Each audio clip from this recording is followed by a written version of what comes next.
Alright, crazy kids, here is your lecture on calculating enthalpy, this time using bond energies. So previously we did not use bond energies, and this is a different way to calculate the enthalpy of a reaction. The bond energies would be provided to you in a table, kind of like the one shown here. This would not be in your packet, so don't look for it there. It would have to be given to you in the problem. Now, how we do this is we look at the amount of energy that's stored in bonds, and we compare the bonds that are broken versus the bonds that are formed. And you might be asking yourself, is there a difference? Of course there's a difference. Which one do you think requires energy? To break a bond or to form a bond? Well, to break a bond, all right? If you're breaking something, that's like me breaking a pencil in half, that requires energy. If it requires energy, that's going to be a positive amount.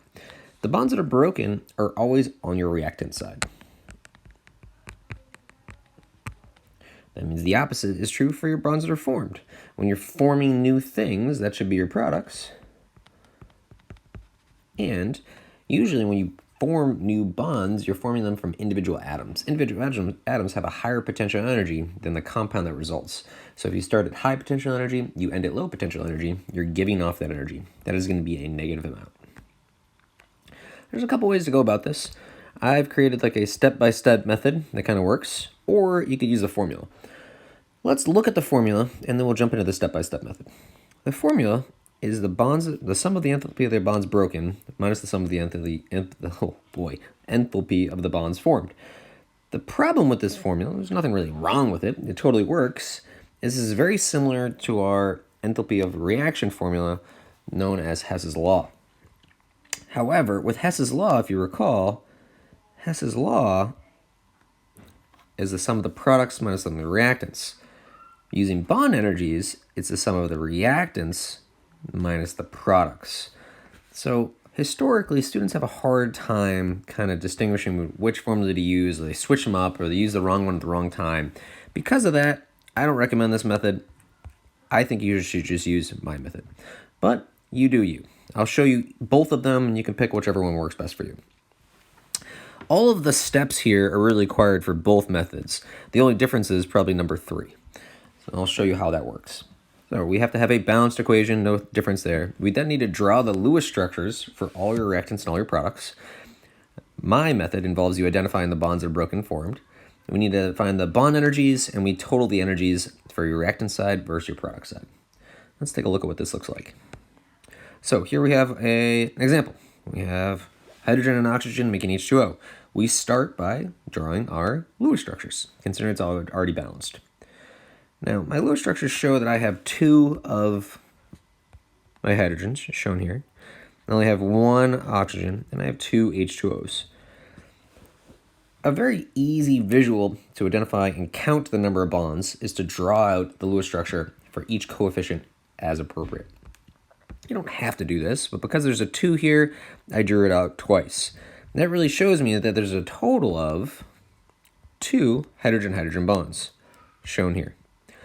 I then need to find that hydrogen-hydrogen bond here, and I'm multiplying that 2 times that hydrogen-hydrogen bond energy. Thing of note, I kind of forgot really quick, these are all positive amounts. These are all positive amounts because this is the formula that people usually use, and you don't have to distinguish what's positive and negative. But that's just something to note. All right, back to it. So we had 2 hydrogen-hydrogen bonds. I found the bond energy on the table. I multiplied it by 2 because I have 2 of them. So these are per bond. Our next piece of the puzzle, we have an oxygen double bond. All right, I find it on the table. There it is. There's only 1 of them. And then I sum up those total energies. All right, so here is the total amount of energy, in this case, of your reactants. And if you recall, your reactants are a positive amount. So here, I have it as a positive amount. That's my method. On the other side of my equation, I have a total of 1, 2, 3, 4, hence the 4 here, oxygen-hydrogen bonds. I then need to find the oxygen-hydrogen bond, shown here. I'm multiplying that times 4 to get my sum. The sum in this case is negative. It's a product. Remember, as bonds form, they give off energy. And then my method uses these 2 signs. I'm going to circle them. And you leave those signs, all right? Your reactants are always going to be positive. Your products are always going to be negative. And you just add them all up to get your answer. No big deal. You don't have to worry about a formula if it makes sense conceptually to you that your reactants require energy to break bonds and your products give off energy to form bonds. And you simply add them all up and you get your answer. For the actual equation, you use all the same stuff, right? You still have to get this value here, and we get this value here. I then have to remember which one goes in which location, and I always subtract your reactants minus your products. Remember that Hess's law is products minus reactants. This is why I don't really like this equation, but it does give you the same exact answer, so it's not like you get the wrong answer by using the wrong way. Personally, I use this way. For our next example, I'm going to use my way. By all means, if you want to use the other way, use the other way. But like I said, historically, students switch up which equation to use for which time. That's another thing to remember. It becomes a mess. Here's example 2. So, you guys should try to solve for the enthalpy of the reaction all on your own, right now. Hit like the pause button. Nope, you should really hit the pause button and then continue on. All right, if you don't want to hit the pause button, that's fine. We'll just do it together. We have CO2 and H2O as my products here. How do I know that? This is a hydrocarbon. Hydrocarbons and oxygen, combustion reaction, always give you CO2 and H2O. I then need to balance. When I balance this, I'll use a different color. Oh, let's see. We're going to have a 3 here. We're going to have a 4 here. A 5 here. We're in pretty good shape. States of matter are going to be gaseous and gaseous. But unlike our previous calculation, the states of matter really don't matter. They're still important. You'll still get credit for showing your states of matter. But if we look at our bond energies, there's no states of matter for our bond energies. All right? So these are really an average of bond energy. When you calculate your enthalpy of your reaction using this method, you'll get something slightly different from when you use Hess's law. That's because these are average values. They don't take into account states of matter. It's not as a good number, but it still gives you a pretty good estimate for the enthalpy of the reaction. I'm not going to keep on scrolling up to that because that's going to give me a headache. We're just going to do it on the fly. Like I said, you don't have to memorize bond energies. I don't have them memorized. I have to look them up too. There's no case in which you would ever have to memorize them. All right, let's continue on with the method. So our next step, after we have a balanced reaction, is to draw out our Lewis structures. So carbons always form a chain. They have 3 carbons. This is going to be a saturated carbon chain, hence a hydrocarbon. And that's going to look like this.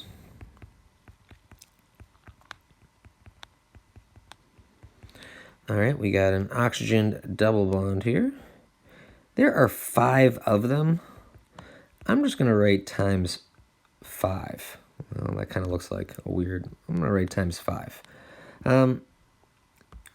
You could write it over 5 times, but I don't know.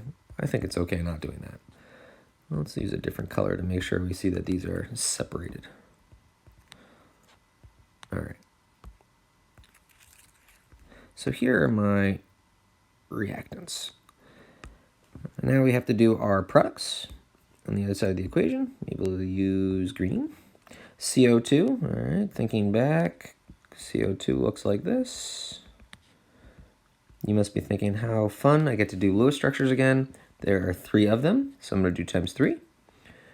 And then I need to add this to my waters. So I got 4 waters. Each water, if you recall, kind of looks like this. I'm going to say that there are 4 of those. Now in my steps, I got to identify and count all of my types of bonds present. So now that I have a good visual, I should be able to figure out what I actually have. On my reactant side, it looks like I have a carbon-hydrogen bond. I have a carbon-carbon bond. And I have an oxygen double bond. Count these up. Historically, students make little silly mistakes. But we'll do it together. 1, 2, 3, 4, 5, 6, 7, 8. So I have 8 of those. And then we'll use 1, 2. I have 2 of those. And finally, we have 1 times 5. That gives us 5 of those. When I actually add these up, Remember, I've already done this. I'm not going to keep on scrolling up because it kind of gave me a headache, to be honest with you. But I looked these up in my bond energy table. My carbon-hydrogen bond is 413 kilojoules. So multiplying that times 8.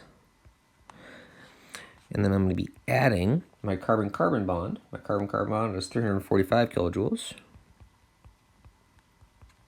And that's going to be times 2. And I'm going to add my oxygen double bond. Oxygen double bond is 498.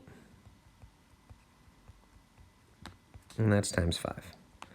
When you add those all up, you get a total of 6,484 kilojoules. So that's all the bond energies of the components that are reacting. Remember, if they're reacting, you're going to be breaking all those bonds apart. It requires energy. So I'm going to put a little plus there. I don't really like that plus. Let's try again. That looks, I don't know if it looks better, but I guess it's okay. So there's your total amount of bond energy reacting. On my other side of my equation, I have to do the same process. I got to count up all the bonds, identify them, look up the bond energies, and then sum my totals. So we have, let's see, a carbon double bond to an oxygen. What else do we have? Oh, we have an oxygen bonded to a hydrogen. Let's go ahead and identify those types. Let's use gray. So we have 1, 2 times 6, 2 times 6. I'm sorry, I already gave the answer. 2 times 3 is 6. And then we have 1, 2 times 4. And 2 times 4. What color was that? Was it that color? Is 8. It wasn't that color, but it's close enough. So now I'm going to be looking at my bond energies on my table. When I look at my table, my carbon-oxygen double bond is 741 kilojoules. And I'm multiplying that times 6, and I'm adding that to my oxygen-hydrogen bond, which is 464 kilojoules. And multiplying that times 8. You add up those two values, you get 8,158 kilojoules. And in this case, it's going to be a negative value. It's negative because that's the amount of energy given off when those individual atoms, which are higher in potential energy, become stable in a bonded fashion. Now that we have our positives and negatives, by my method, because I've identified what's positive and negative, I just sum them up. I add 6,484 to negative 8,158. I get my enthalpy of my reaction is negative 1,674 kilojoules. You can do it by the calculation as well, right? If you want to use the formula, that's fine. You just got to leave out the signs, and these would both be positive amounts. And recall it's reactants minus products instead of products minus reactants, which is Hess's law. It's a little confusing, but you should get the same value. So either way you do it, that's a good step-by-step method on how you calculate bond energies. And if you'd like more examples, by all means, ask for them in class. See you out there.